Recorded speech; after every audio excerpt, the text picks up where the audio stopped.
Hello Warriors, my name is Kurtis Schwartz and this is the final episode of The Sword Streaming.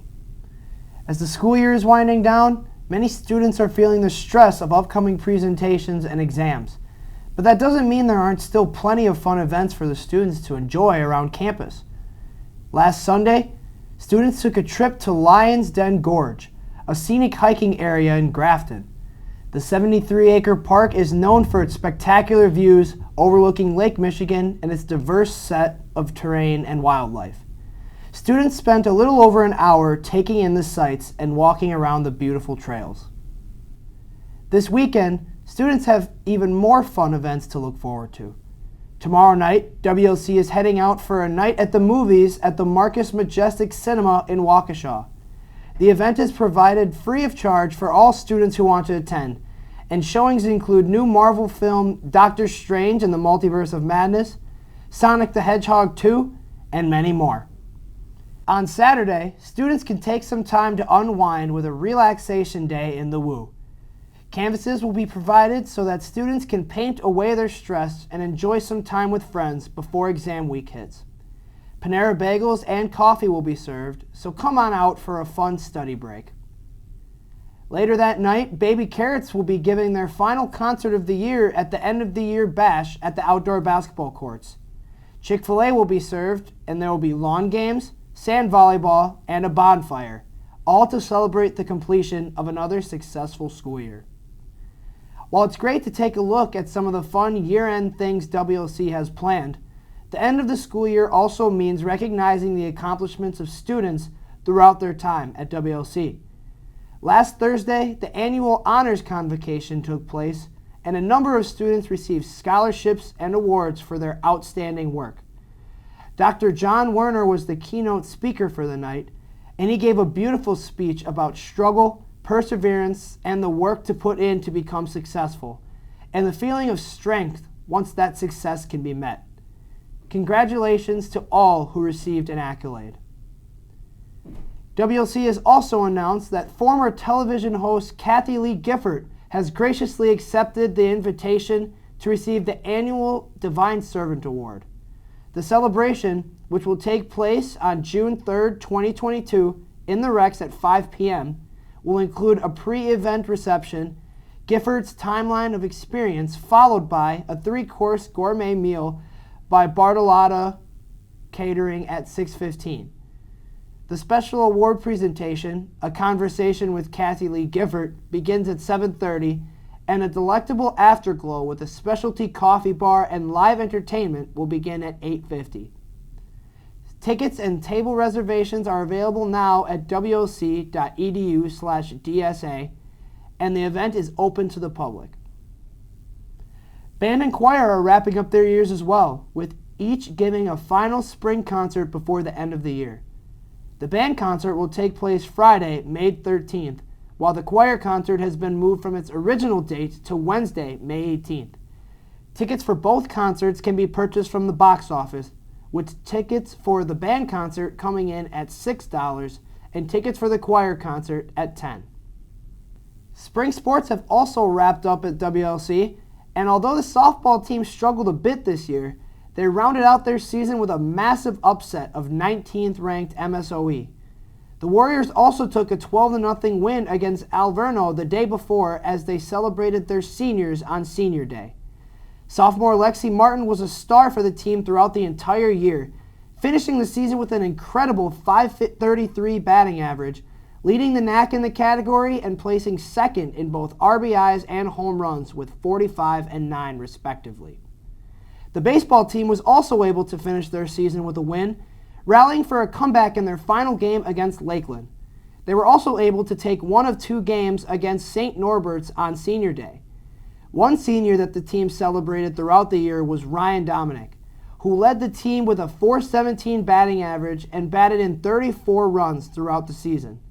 On the mound, junior Fabio Kamatani and freshman Tyler Danko provided 33 strikeouts each for the team, and Danko put up a team-leading 3 wins as well.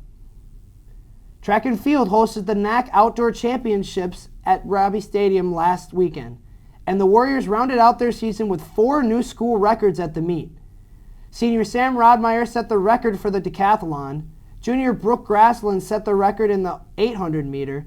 And the women's 4x400 meter relay broke the school's record as well. Sophomore Zeke Mitchell shattered the school's 3,000 meter steeplechase record and took home first place in both the 1,500 meter and the 5,000 meter as well. Mitchell's performance earned him the title of NAC Track Athlete of the Meet, which marks just the 5th time in history the honor has been given to a Warrior.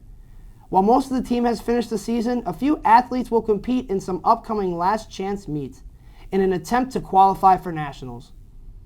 The men and women's tennis teams also finished their seasons in the playoffs last week.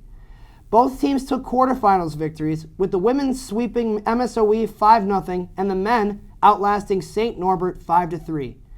Both teams then lost in the semifinals against top-ranked teams Edgewood and Illinois Tech, respectively.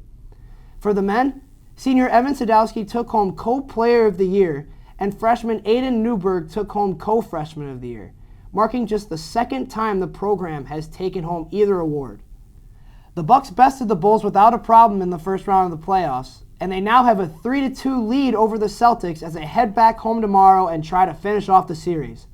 The Bucks have been struggling a bit more against Boston, which is likely due in part to starter Chris Middleton still being stuck on the sidelines with an injury. But if the team can take one more win, they'll take on the winner of the Miami Heat and the Philadelphia 76ers in the semifinals. The Brewers have been red hot as of late, with bats finally starting to heat up from key players. Shortstop Willie Adames has been stepping up at the plate, leading the team in home runs after hitting several in the past few series.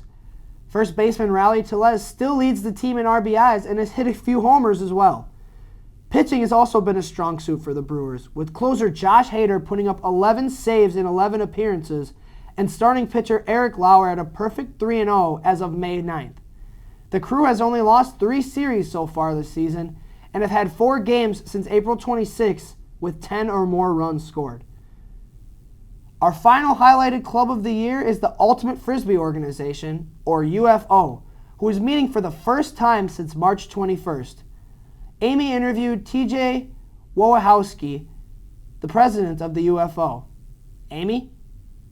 Okay, I'm here with TJ Wojciechowski, president of the Ultimate Frisbee Club. So what does your club have to offer? I'd say we have to offer a lot of options for people just to play Frisbee, all skill levels.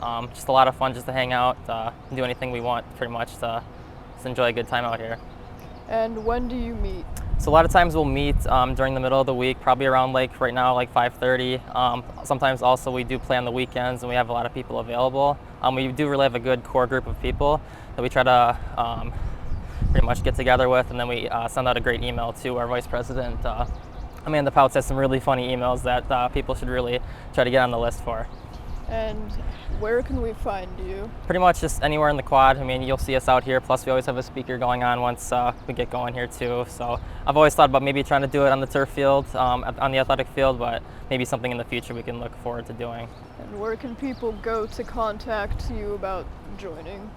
Pretty much they can just email me, Thomas Wojciechowski, on the email, or they can email Amanda Pouts. But again, we'll be having a new president next year. We'll be looking forward to that. So again, you'll just see us out here. I'm sure talk to some people around campus. They'll know where to find people for that. Okay, and do you know what next semester has in store yet? I'm not sure. I know in the fall we play a lot more just because better weather. Obviously, the weather's been terrible this spring semester. So definitely more in the fall. You'll see us out here every week. So. Okay, thank you. All right, thank you. Thanks, Amanda. And thank you to all of WLC's clubs and organizations. We appreciate all the fun activities that you provide for our campus. That's all for this edition of The Sword Streaming. This is our last edition for this school year, and we'd like to thank you all for following along with us as we've reported on all things WLC. We hope you'll continue to look for new episodes from us next fall. As for me, I'll be graduating in 2 weeks. So I want to take these last final seconds to thank everyone for a great 2 years working to get the Sword Streaming up and running. Thank you to all of our faithful watchers for following along throughout the semester. My year as the editor-in-chief has been a blessing, and I would not have asked it to go any other way. As always, my name is Kurtis Schwartz, signing off for the final time. And as always, God's blessings.